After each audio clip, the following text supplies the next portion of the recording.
I think very early on in life, at kindergarten, I told myself I want to be a doctor because in the Philippines, parents want you to be a doctor, a nurse, an engineer, a banker.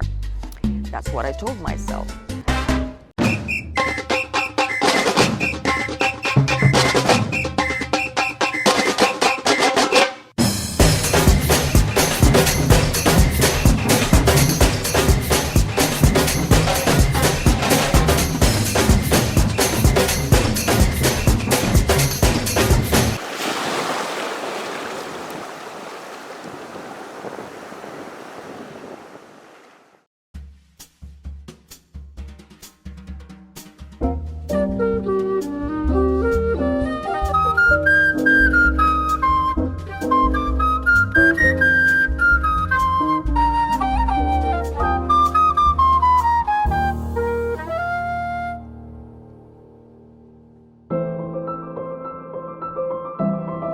So such is life. So here I am, 4th grade. I made that choice. I said to myself, wow, I didn't know I'm smart. Then I started working hard. And I did become a very good student. I did excel. That is just one part of my life. And I'm telling you this because I think very early on in life, at kindergarten, I told myself I want to be a doctor because in the Philippines, parents want you to be a doctor, a nurse, an engineer, a banker. That's what I told myself. Well, I don't know if that was an epiphany, but I told myself that. But anyway, because maybe I told myself that when I was a grader in kindergarten, then I excelled in school. But there was always a part of me that was an artist.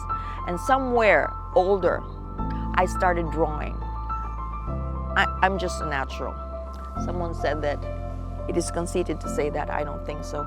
You have to embrace what your God-given gifts are. You have to recognize them as well as recognize your weaknesses, because only then can you be the biggest version of yourself, the greatest version of yourself, now or later, and be a contribution to the world. I always talk about contribution to the world. So the dream was then to go to the United States. And then I did go to the United States. When you have a dream and you are in the flow, it just happens. It just happens. It will be in the flow. However, now talking about dreams in general, you have a dream. A dream is born as an inspiration or as a thought. That's the question. Which comes first, the dream or the inspiration? But is it really important? Is it really important what comes first? The chicken or the egg? The chick or the egg? Is it really that important? At the end of the day, what is important? That what you want for yourself happens. What the world wants to happen, a chick will be born, happens. So a dream can start with a thought, maybe, just a thought. A dream probably starts for some people in a place like this. A dream could be, I don't know, is it worth it for a fisherman in this place to become a corporate person in the big city? I don't know. But that could change his life. Maybe it could be an epiphany, just watching the sunrise and saying, this is so beautiful, but I have to make a change in my world. I think this is too little of a world for me, so I will explore the big city. Maybe it's that. But a dream starts with a thought, and then a thought settles in, and then it becomes a dream.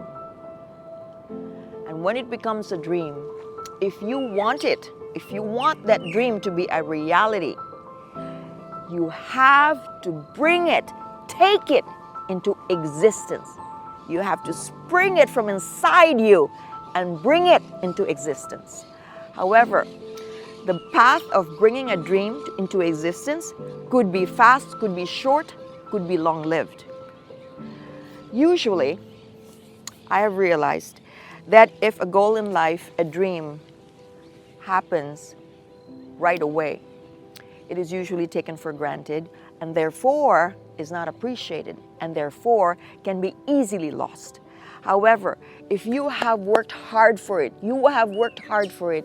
then you will treasure treasure what you get, treasure what you achieved, and therefore protect that with all your life. And in doing so, that dream will just continue to rise, and hopefully rise at a trajectory. Now, the question is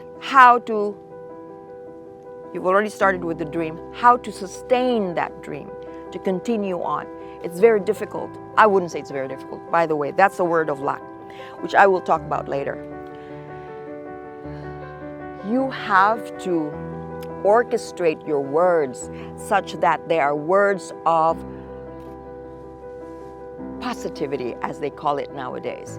They are words of inspiration, not words of luck. When I say hard, that is a word of luck.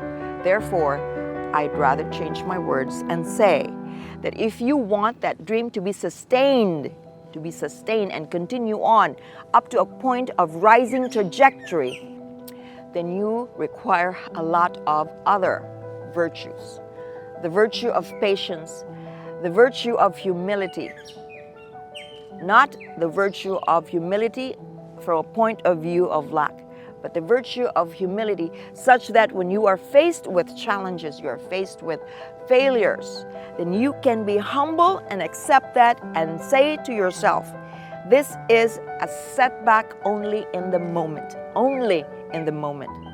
And therefore, I should get myself up, start all over again. Have the humility to accept that. The virtue of perseverance, the virtue of resilience. Not everybody is born with resilience. Not everyone is born humble. However, find it in yourself. Hey, you may think, listening to me, that at some point in my little talk here, I'm conceited. Maybe I am. I don't know. I don't call myself conceited. I call myself, or I describe myself as someone who is just so aware of her talents, the God-given talents, and just have decided for myself that I will harness all of these talents and give back to the world.